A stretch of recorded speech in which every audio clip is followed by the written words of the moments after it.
Most people believe their day begins when they open their eyes. But what if you're waking up into a life that isn't actually yours?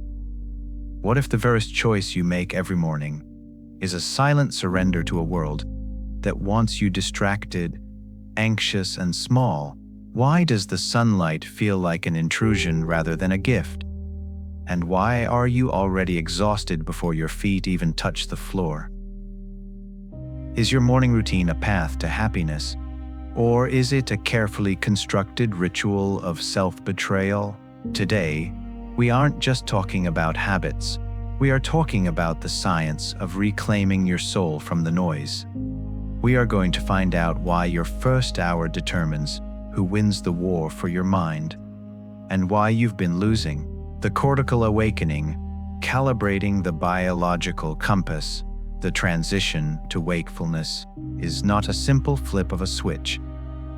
It is a slow, chemical resurrection. As the shadows retreat from your room, your brain is performing a delicate, ancient symphony, a surge of cortisol. The cortisol awakening response pulses through your veins, designed by evolution to for the hunt, for the struggle, for the sheer weight of being. But do you receive this surge? Do you use it to anchor yourself in the world? Or do you let it scatter into the void of a glowing screen? Consider the digital wound. Before your feet have even touched the floor, before you have even whispered your own name, you reach for the device. In that single, reflexive movement, you are committing an act of neurological self-sabotage. You are opening a vein in your consciousness by inviting the opinions, the tragedies, and the curated lives of billions into your mind within the first 10 minutes. You are fragmenting your focus before it has even formed. You are training your dopamine receptors to crave the chaotic and the external. Is it any wonder that by noon, you feel like a ghost in your own life? Science tells us that light is the primary language of the brain. When photons hit your retina in the early hours, they aren't just letting you see. They are sending a profound signal to the suprachiasmatic nucleus, your internal master clock. This light exposure is an act of anchoring. It tells your biology, the night is over.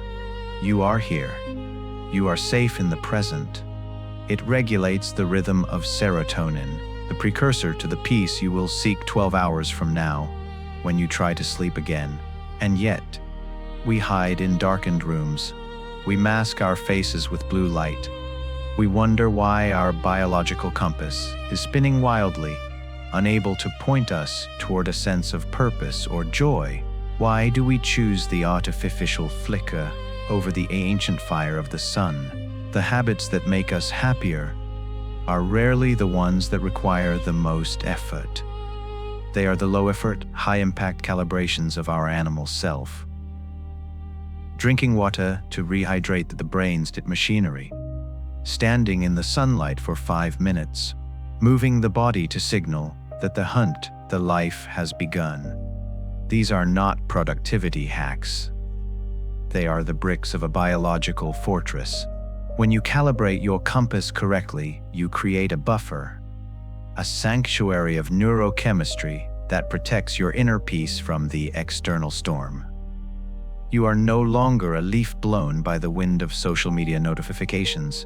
You become the tree itself. Solid. Observed. But let us pause here. Is a happy brain the same as a fulfilled soul? We have talked about the chemistry. We have looked at the compass. We have seen how to protect the biological machine from the digital wound. But as your brain wakes up and your focus sharpens, a mother question begins to stir in the light. Now that you are fully awake, what exactly are you waking up for? We have mastered the mechanics of the dawn.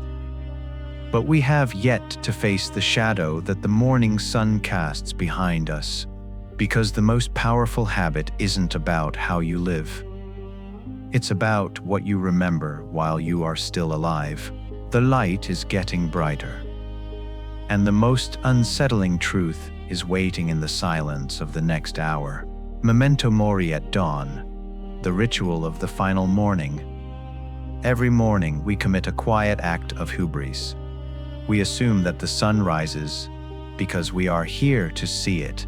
We treat the opening of our eyes as an entitlement, a guaranteed sequel to a story that we believe will never end.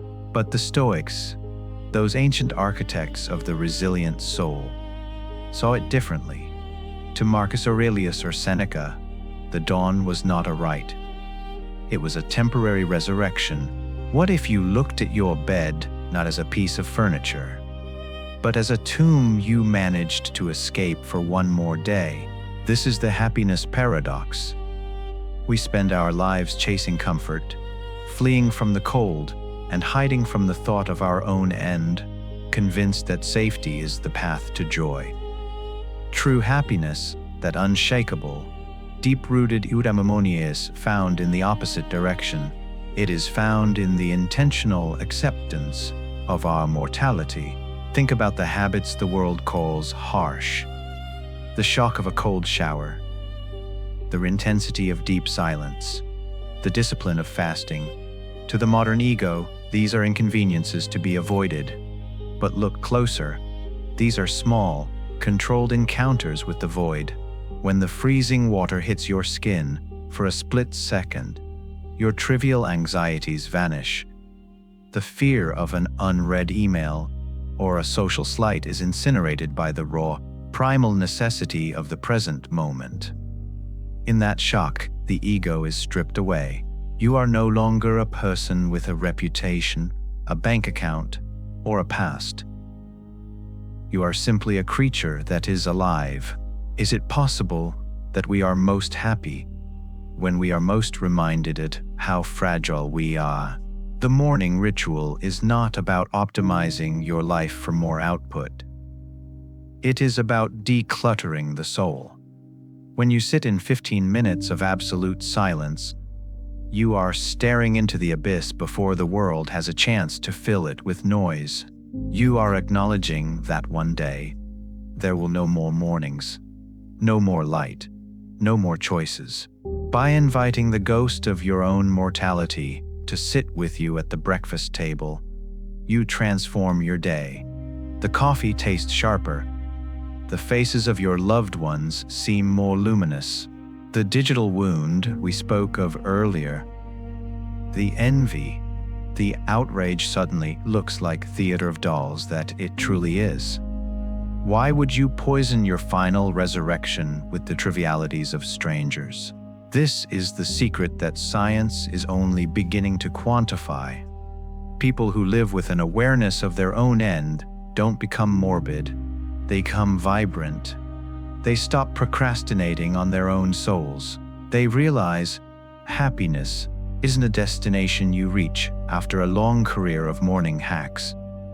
It is the byproduct of being authentically present in a world that is constantly slipping through your fingers. We have calibrated the compass of the brain.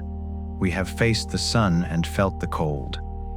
We have moved from the biology of cortisol to the philosophy of the grave.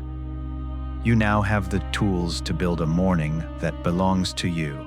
But as the day begins to roar around you, as the silence of this video fades into the demands of your reality, ask yourself one last thing. You have reclaimed your morning. You have stood at the threshold of the void. You are finally truly awake. But what will you do with the hours that remain before the sun goes down for the very last time? The ritual is complete. The fortress is built. And now, the real life begins.